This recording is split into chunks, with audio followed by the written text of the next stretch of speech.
पकड़ कर ले जाया जा रहा है। मैं तो मदरसे का तालिब इल्म हूँ, मेरा जुर्म क्या है? तुम दहशतगर्द हो, तुम पर दहशतगर्दी का इल्ज़ाम है, इसलिए तुम्हें ले जाया जा रहा है।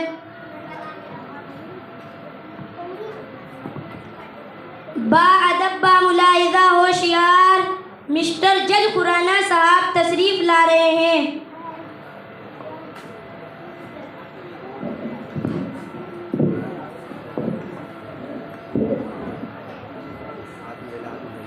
ऑर्डर ऑर्डर ऑर्डर, अदालत की कार्रवाई शुरू की जाए। जज साहब, आज का केस ये है कि कुछ दिनों पहले मदरसे का एक तालिब इल्म जो दहशतगर्दी के जुर्म में गिरफ्तार किया गया था, जो आपकी पुलिस की हिरासत में है, उनके घर वालों का कहना है कि हमारा लड़का इस जुर्म से बरी है, उसके ऊपर गलत इल्ज़ाम लगाया गया है। मुजरिम और उसके वालिद को हाजिर किया जाए।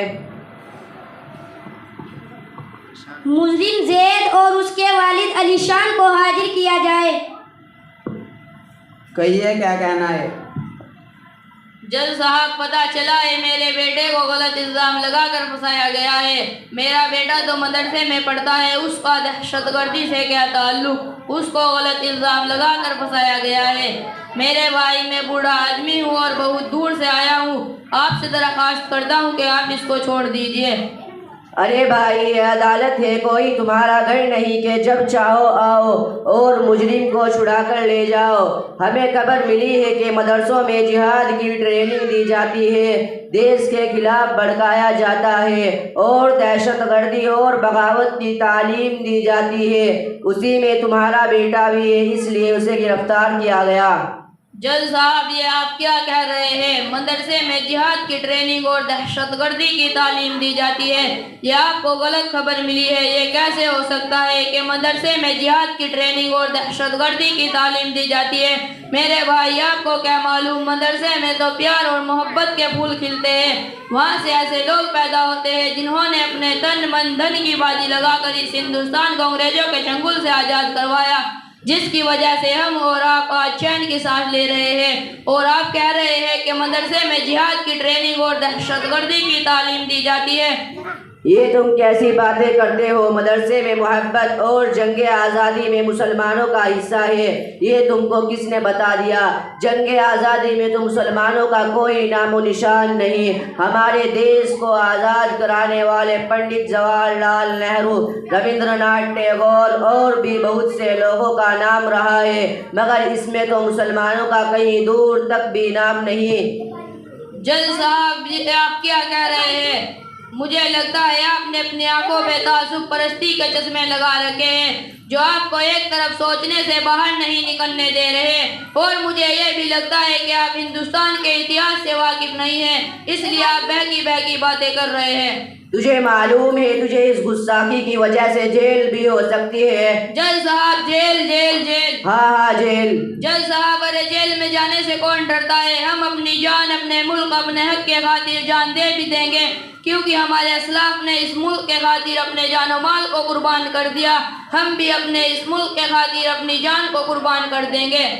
इस मुजरिम को फौरन गिरफ्तार करके हिरासत में ले लिया जाए, इसमें बगावत की बू आती है। अगली सुनवाई कुछ देर बाद शुरू होगी। साथ साथ किसी मौलवी और पंडित को हाजिर किया जाए ताकि हकीकत वाज़ेह हो जाए कि जंग आज़ादी में मुसलमानों का क्या रोल रहा है और मदारिस इस्लामिया का दहशतगर्दी से ताल्लुक है कि नहीं।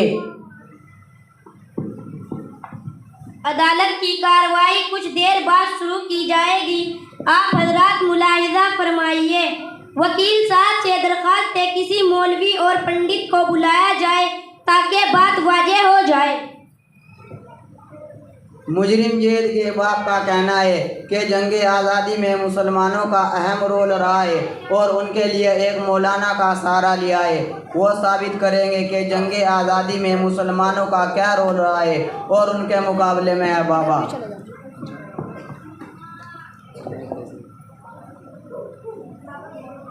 ऑर्डर ऑर्डर ऑर्डर, कहिए, क्या कहना है?